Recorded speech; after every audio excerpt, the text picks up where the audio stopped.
Alright, so here we are with the Trac-LOC carrier, taken all apart. This one's actually in really good condition. It's just been my experience that a lot of the Explorers in the junkyard, especially the V6s, will have 373 gears and a 31 spline axle, just because the truck is heavier and it needs a little bit more strength to push all that weight.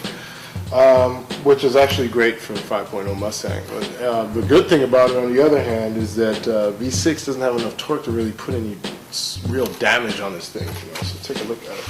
We're still going to do a run-out check and everything, but I mean, this thing is in great condition, man. No chips, no worn-out bearings, nothing like that. I mean, the bearings we're going to change them anyway, but I mean, this is like a great Trac-LOC right here.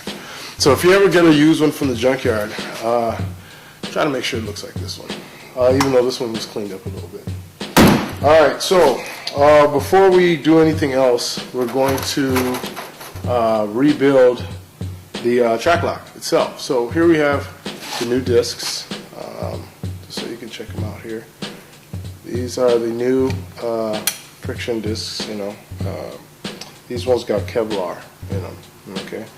And these would be the old ones here.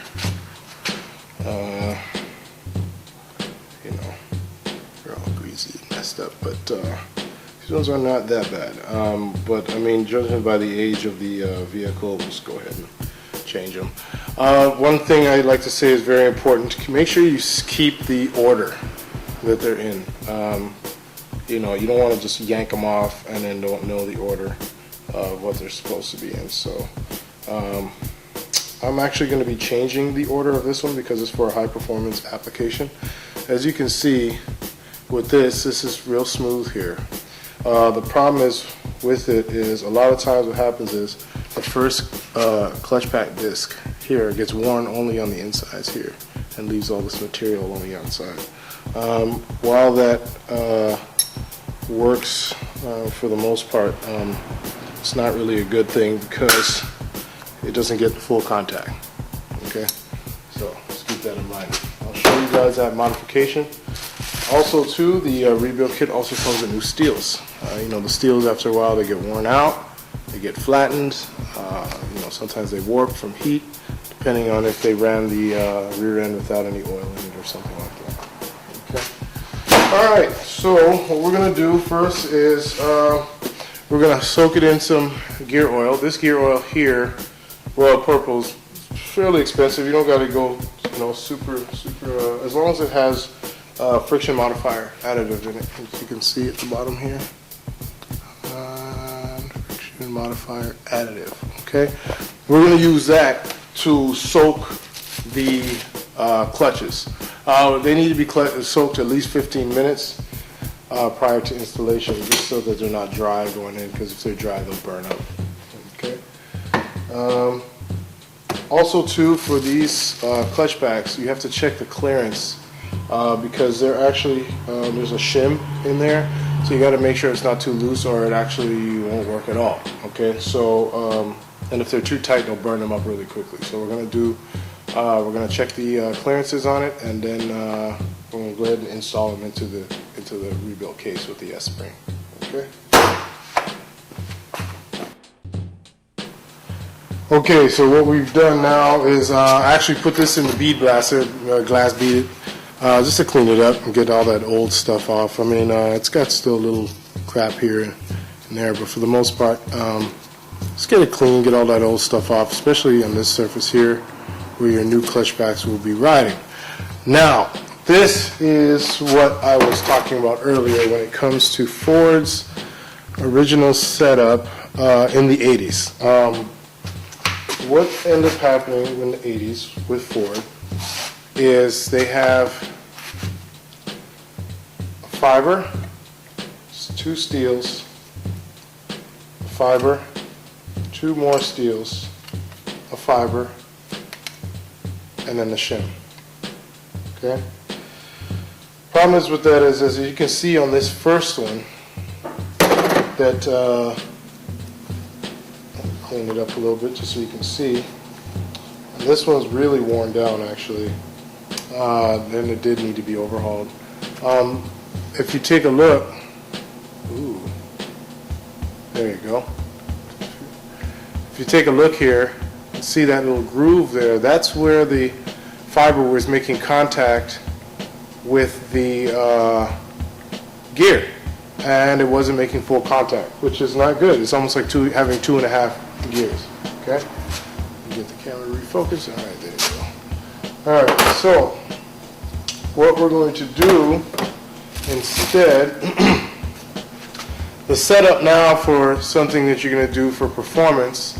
What you're going to do is a slightly thicker shim, slightly thicker. You don't want too thick because then you won't be able to get the pin in and the S-spring. Okay, at least not with a whole bunch of effort. So the pattern we're going to do is steel, fiber, steel, steel, fiber, steel, fiber. Okay, so you take a steel. This is a brand new set. You run it down. Okay, as you can see, it's going to get full contact on this area here. So this is why we set it up like this. Before I do that though,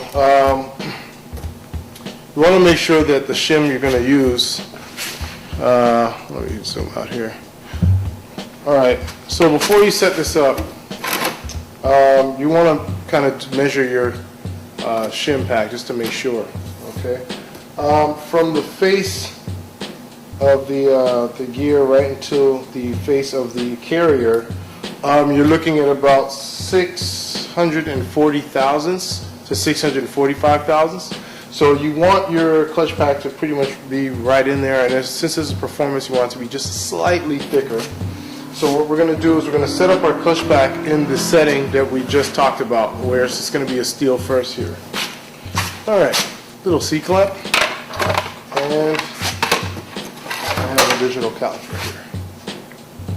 Okay, it's a digital caliper that I use.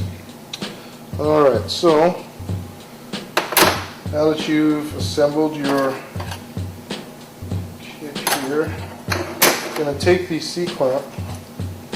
Okay, you don't want to wrench it down, you know, to ruin it, you know what I mean, but you just definitely want to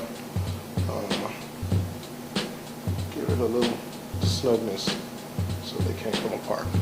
Okay? Once you do that, measure it with the caliper. Okay, we get, it's pretty thick, 613 thousandths.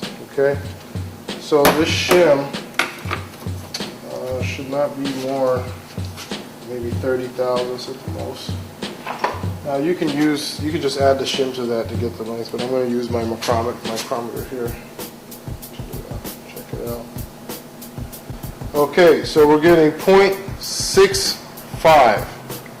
Okay, so the average size is 0.664 to 0.645. So it's actually going to put like a 5 thousandths preload. This is really good, actually. This is great for performance. It's going to give him a lot more tension, a lot more lockup action off the line. Once again, we're going to do this.